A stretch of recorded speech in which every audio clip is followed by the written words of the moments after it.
Isabel Imagination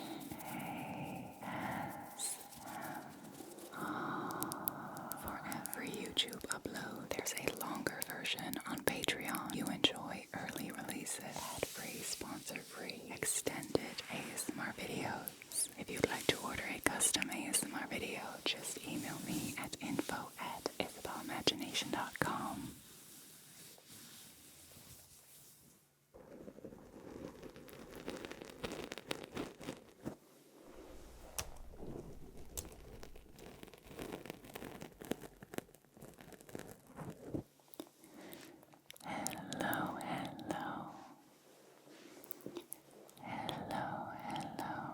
Sweetheart.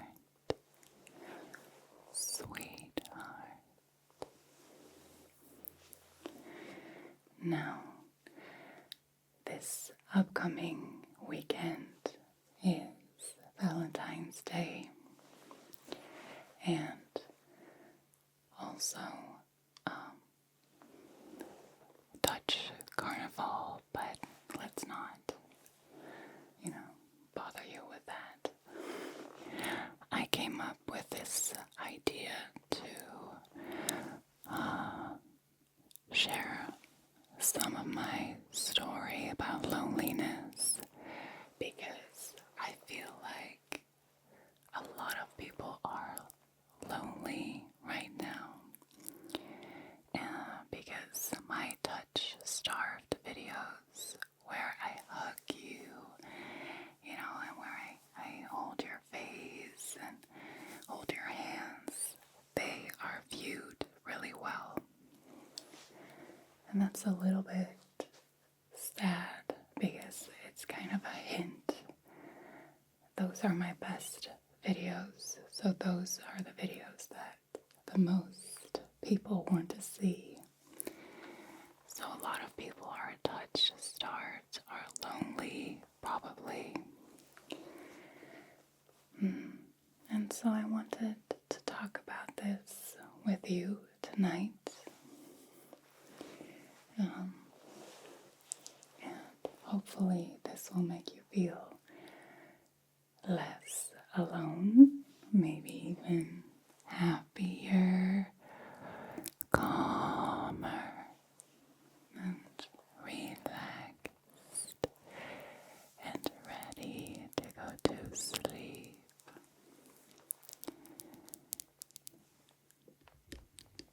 Alright, sweetie.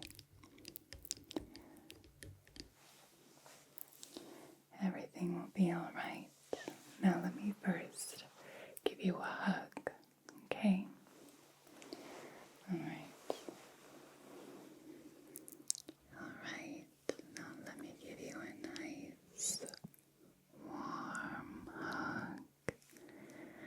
And let me whisper in your ears that everything is going to be alright.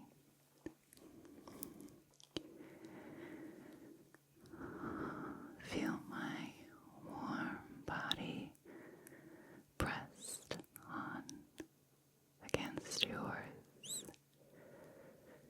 You can relax your muscles now, sweetheart.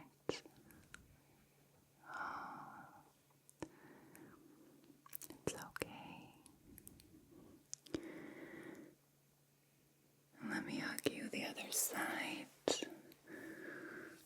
You can lay your head on my shoulder for a little while, if that's something that you like to do. It's okay, sweetie. You're not alone. You're not. I'm here. I care about you. So many other people do as well. And you're also not alone in feeling alone. I'm going to share that with you. Okay? Alright.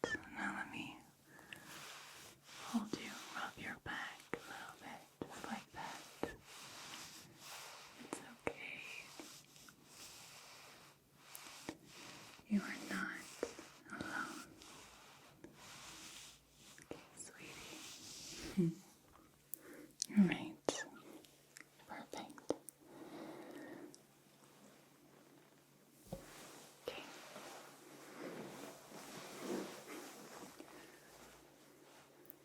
All right.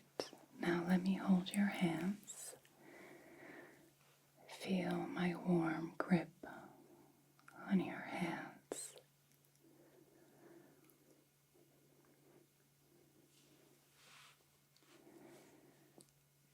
Let me tell you, you are not alone. You're not alone, sweetheart. You're okay. You're safe, loved, and you're going to be fine.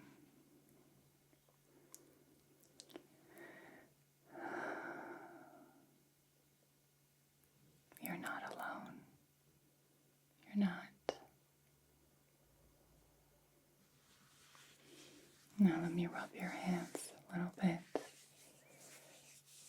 Feel my touch. Okay.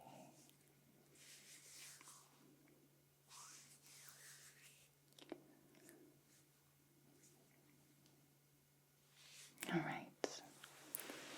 Now, sweetheart,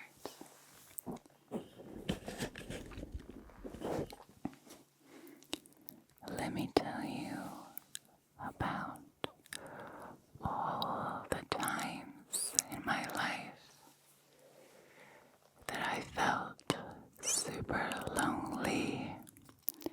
Maybe you can relate. Ultimately, it doesn't matter how many people you have in your life, you can still feel super lonely and have the biggest group of friends or a huge family. It's a feeling. Alright, now the first time in my life that I felt really lonely was when I was a child. You see, I have a twin sister, Amanda. You might have seen her in previous videos. And I have a younger brother, 3 years younger. I am a girly girl. My twin sister is a tomboy. So you can guess which of the 3 children used to play together. That's right.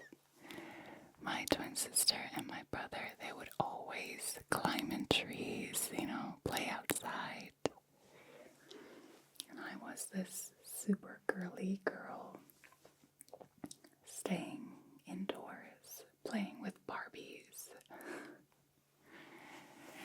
And so I felt really lonely from time to time. And they would, kids are just cruel. They would just kind of shut me out. But eventually I just learned how to entertain myself, and I kind of loved the peace and quiet and just living out fantasies with my Barbies. So that was, my childhood was lonely at times. Then, when I was 13, I got severely bullied. Well, there's degrees in how severe you can get bullied. I mean, a lot of people have it worse, I'm sure, but there were just very mean events of shutting me out, calling me names, destroying my backpack, stealing my treat because it was my birthday, stealing that from my locker, painting on my face with a marker that really wouldn't come off,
body. I don't know, I just felt so lonely there.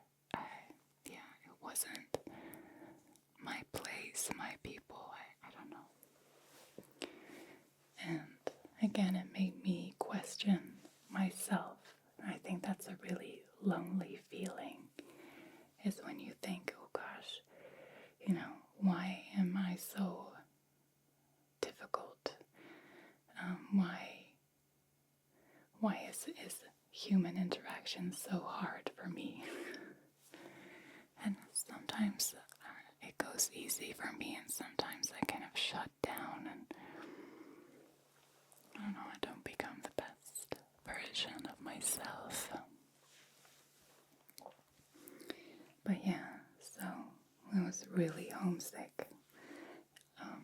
That only lasted for about half a year, because then my parents were struggling with another gym that they opened, and I decided to quit college and help them full time. And immediately my loneliness subsided. I remember one time where I was visiting my parents in the weekends, and I didn't want to go back, so I waited till the last train to go back to that place. And I was wrong about the times, so the train only brought me halfway, and I had to catch a ride with someone, a stranger, just to get to my room where I stayed during college, because my train just stranded halfway. So yeah. Then, let me hold your hands again. Alright. I hope that you kind of feel a sense of connection, that you're not the only one, which is comforting sometimes I feel like, why is it so hard for me to be sometimes happy or social? Not always, but sometimes. And then you kind of think that you're the only one, and that's simply not true. Okay? Just firmly gripping your hands. You're not alone. Alright. Alright, so another period where I felt super lonely is when I was a manager at the gyms. My parents had 3 gyms in total. I was a manager there, and I knew people were talking about me in a negative way behind my back. My sister told me for some reason, they wanted to share with her what they felt about me, and I had to make decisions that not everybody liked, not everybody agreed with the decisions that I had to make. And anytime anything went wrong at the gyms, I was responsible. And so my parents kind of were my boss, and they would get upset with me that I didn't handle it the correct way, but also all the employees felt like it was my fault if something wasn't handled right or taken care of. And when everything went well, so when I did my job well, nobody noticed. So that was super lonely. It was so lonely being a manager. was also the time, I was in my 20s, and it was also the time where I discovered ASMR. I think because I was so lonely and because I couldn't sleep. And I discovered Maria Gentle Whispering, and she felt like a big sister to me. And she gave me comfort, and I hope that I can do the same for you, because she really pulled me through hard times. I owe her a lot, actually.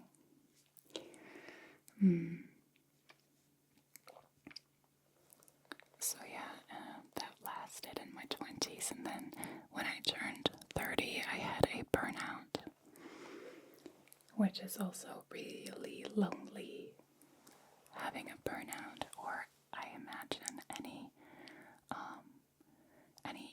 illness that you cannot see, so any psychological thing that's going on that people don't notice from the outside is so lonely. My sister has a girlfriend, a romantic girlfriend. Her name is Esther, and she has Lyme disease, which again is super lonely because she looks fine, you know. She looks really fit, like a young, beautiful, fit lady. But she has a lot of inflammations. She has a really strict diet. That must be so lonely. Or even people not believing. Then I also, from time to time, felt really lonely being a single lady living on my own. I mean, I had a lot of fun as well. Just, playing series and movies that I liked and just going, in my bath, listening to music. I would have dance parties all by myself in my house. I had my cat, so it wasn't like tragic or anything. But I do remember that I used to talk out loud. So I would talk in myself out loud in the house. And I would have the TV on a lot so that there was just human voices. I guess for some reason I couldn't really bear that much silence. So it was a little bit lonely, but I made the best of it. And I really enjoyed some parts of my solitude. Now the last chapter that I'm in right now, which is the mom life, comes with some lonely aspects. It's a very full life, and it's very rich, and it's with so much love. But at night, when it's dark and I'm nurturing and I'm calming my little baby boy at like 2 or 3 a.m. and he doesn't want to go to sleep and he's crying and I'm just rocking him to sleep and he doesn't want to go to sleep. Those are times that I really feel super lonely. But luckily I have a wonderful partner, Jessie, that whom I can speak to about these things, and we handle it as a team. So yeah, so I hope that with me sharing this about my life, you feel seen, you feel like you're not alone, and yeah, you're just a beautiful person, and I